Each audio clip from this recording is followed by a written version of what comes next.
So investing in cyclicals is sector funds. It might be consumer goods, industrials, which might be cars or appliances for the house. Think of stuff that you only buy like 5 or 10 years that you might actually lease instead of buy. That's another sector. You got financials, which is banks, industrials, which is like buildings, that kind of stuff, materials in that would go into manufacturing a building. The airlines is another sector. Oil and gas is another sector. Other energies, maybe electrical, those kind of compete. But what you want to do is the way I've made money every time investing in those, and like I said, I know other people that's made a lot of money doing this. If you want to invest in cyclicals, you invest in whatever one is down. They're called cyclicals because they usually go in a cycle. The cycle might be, it's usually at least a year, it might be 5 years, it might be 10 years. Buy the best one or the second best one. Nobody ever cares about number two. I kind of like number two because number two is really competing with number one, wants to be number one, and everybody else is still looking at it in that sector as far as the fund managers go. Everybody knows about number one, and it has the highest return, so it's almost like free advertising.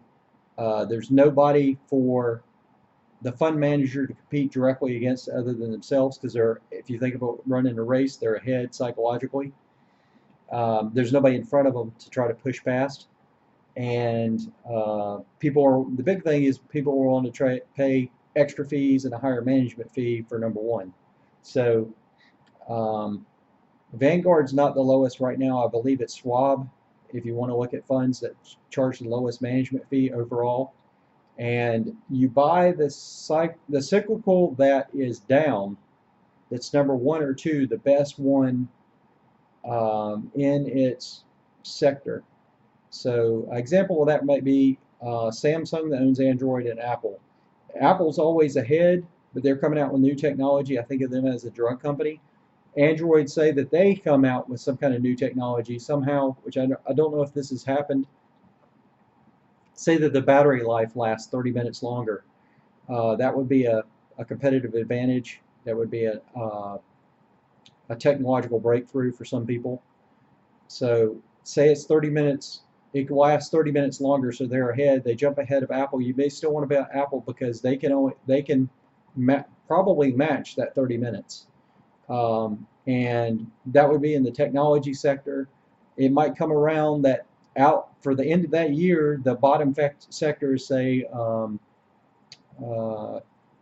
commodities will say oil and energy, electrical and gas, oil, for some reason is down, is the lowest. You want to find out who's number two in that sector, that company, and then buy that company and then ride it for the next year or the next 5 years. Anytime in that time frame before that cycle comes back around, you're probably going to make double-digit returns.